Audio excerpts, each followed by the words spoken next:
Now that we understand the basics of circular motion, let's take a look at a specific case. In this case, vertical circles. Now, vertical circles are a little bit more difficult than just regular old horizontal circles because our force diagram will change depending on where we are in the path of that vertical circle. In a horizontal circle, our force diagram always stayed the same. So what we have here is we're going to pretend that we are swinging a tennis ball in a vertical circle using a rope.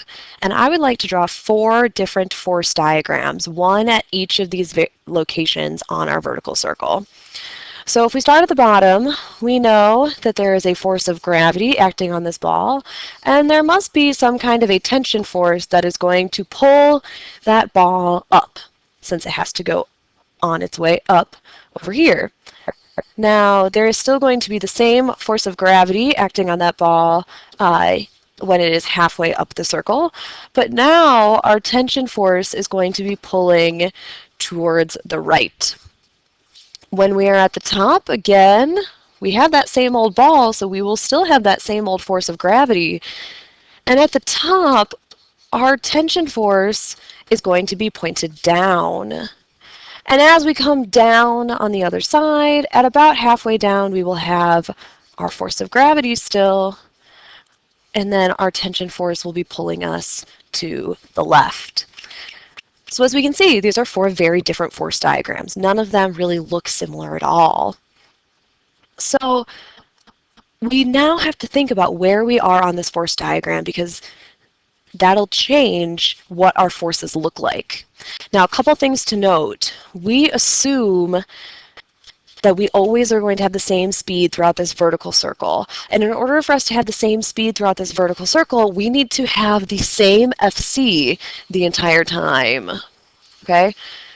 Just because our FC stays the same, though, that does not necessarily mean that the forces that cause FC will stay the same. They could, in fact, change. And in fact, let's do a little bit of an example to show that while our FC is going to stay the same throughout the circle, our forces may not. So we're going to do if FC is perhaps 10 newtons, and our force of gravity is perhaps 2 newtons. What might our tension force be at these 4 different points on the circle? So starting at the bottom, we first need to write a little FC equation. Now we know that the centripetal force is the net force pointed towards the center of the circle. So in order to get a net force pointed towards the center of the circle, we're going to have to do Ft minus Fg. And we need to do that minus to show that the force of gravity is pointed away from the center of the circle. So if our Fc is 10 newtons and our Fg is 2 newtons, well, that means that our tension force is going to have to be 12 newtons. So at the bottom, in this little example, we have a tension force of 12 newtons. If we go up on the rise, because this ball is going to be moving clockwise, if we look at the forces here and we think to ourselves, what is the net force pointed towards the center of the circle? Well, it is just the tension force that is pointed towards the center of the circle. The force of gravity is not going to be included in this at all because the force of gravity is pointed perpendicular to the center of the circle. So it's not affecting any kind of net force towards the center. That means that since our centripetal force is 10 newtons, that means that our tension force is also going to have to be 10 newtons. So already we've seen that our tension force is going to change throughout this circle. Let's see if it changes again at the top of the circle. If we think about the net force pointed towards the center of the circle, that is going to be the tension force plus the force of gravity. Because this tension force and this force of gravity are pointed in the same direction, they are both pointed towards the center of the circle. So our 10 Newton tension force is going to equal something plus 2 newtons as the force of gravity. the something that will go in there is 8 newtons. This tells us that our tension force has gone all the way down to 8 newtons by the time we get to the top of the circle. And then finally, on our way back down, if we go halfway down, it is just the tension force that is pointed towards the center of the circle. Thus, if our centripetal force is 10, our tension force must also be 10. This is why we consider vertical circles to be a slightly more complicated, is because our tension force has changed depending on where we are on this circle. When we did horizontal circles, that never happened. So that's something that you need to keep in mind. Pay attention to where you are on this vertical circle. Let's ask ourselves a couple questions. Where is the tension force the highest? Well, if we look at our little example, we see that that tension force was the highest here at the bottom of the circle. Where was the tension force the lowest? Well, it appears that our tension force was the lowest up here at the top of the circle. And now we ask ourselves, could our tension force ever be 0? Is it feasible for us to move through a vertical circle with a tension force of 0? Yes. Now, the tension force cannot be 0 all the time, but it is feasible for us to have a tension force of 0 at the very top of the circle. Because at the very top of the circle, if our centripetal force just so happened to be the same as the force of gravity, well, then we don't need any kind of tension force to balance this equation, and thus it is totally okay for that very instant to have a tension force of 0. So the answer here is going to be yes.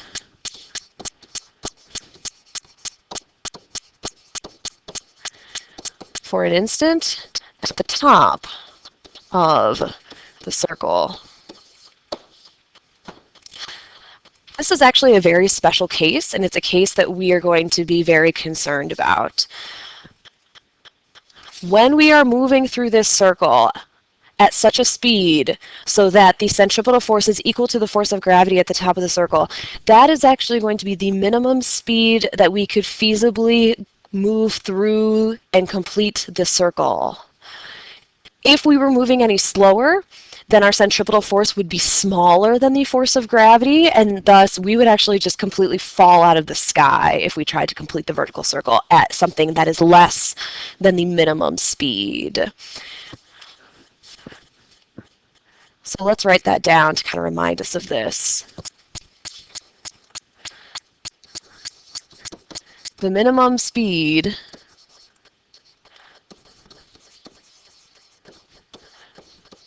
occurs when the tension force at the top equals 0.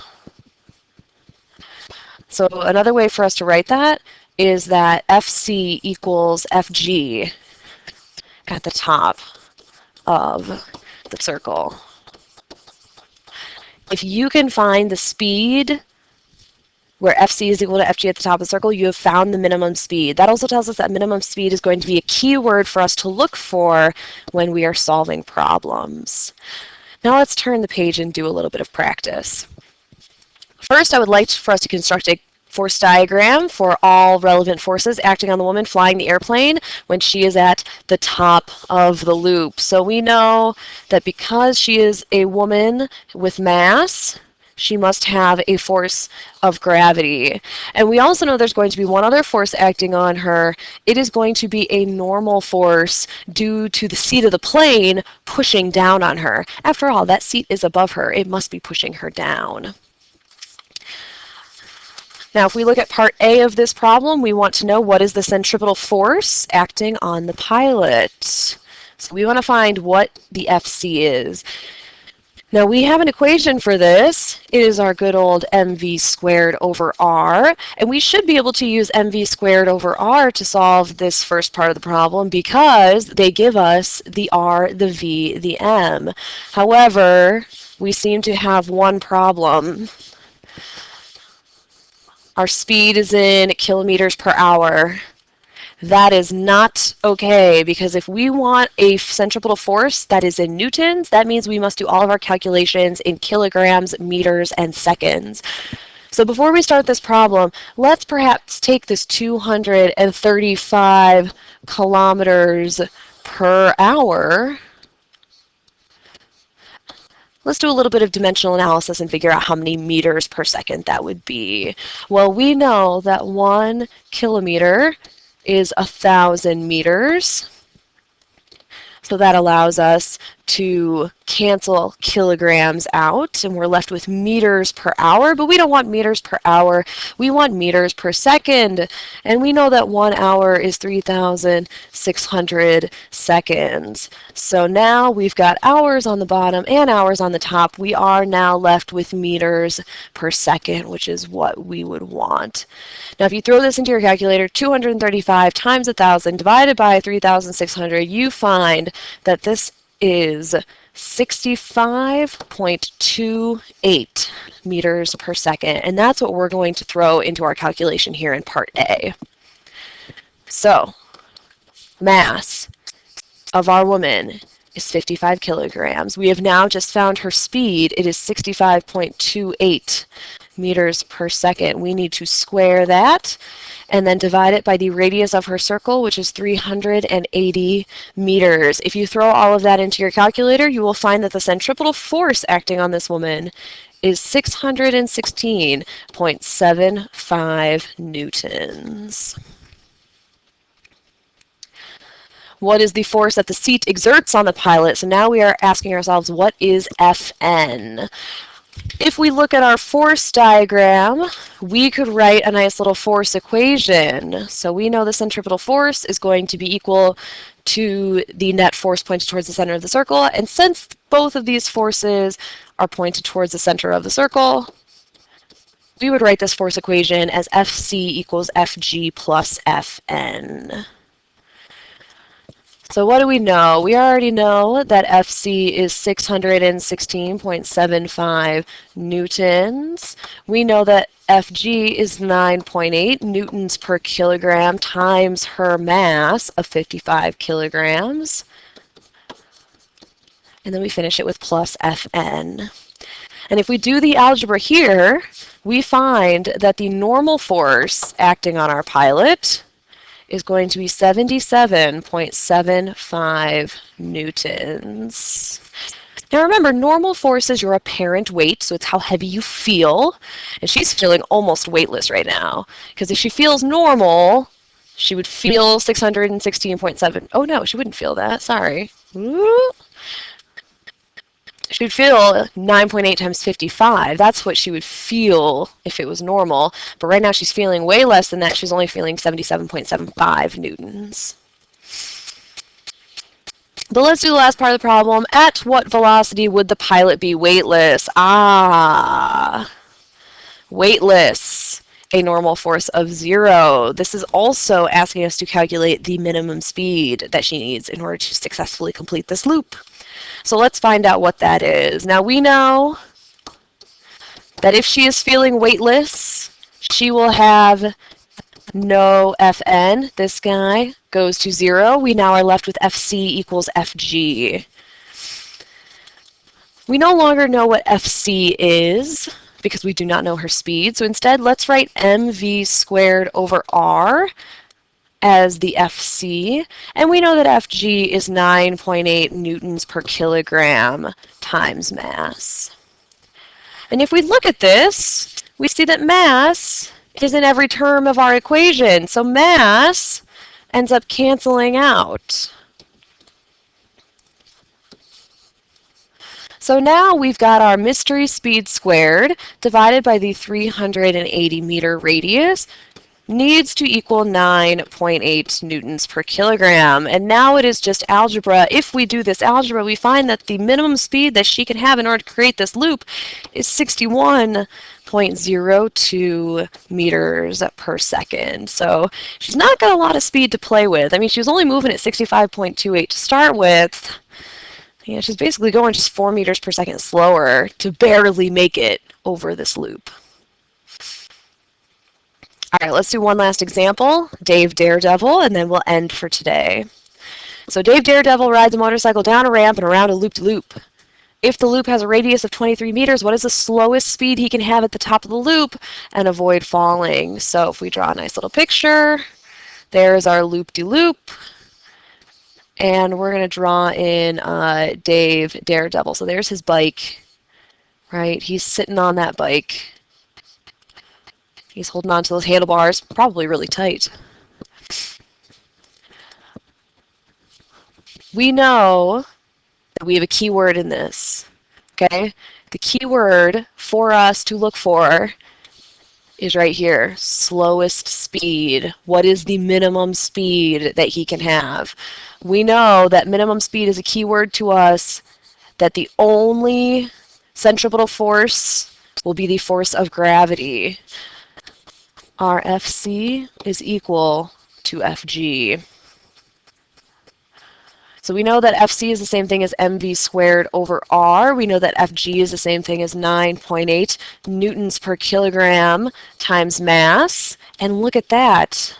You know, they didn't give us Dave Daredevil's mass in this problem statement. But a lack of information is still information for us. Turns out we do not need Dave Daredevil's mass in order to complete this problem. So don't let a lack of mass freak you out. When you see a problem statement and they don't give you a mass, take that as a sign that you don't need it. All right, so we now know that v squared over the 23-meter radius has to equal 9.8 newtons per kilogram. And again, if we do this algebra, we find that the slowest speed that Dave Daredevil could take this would be 15.01 meters per second. If he goes 15.00 meters per second, he is going to fall out of that loop. He's not going to make it. If he goes 15.02 meters per second, he is good to go. He has surpassed that requisite minimum speed in order to complete the turn.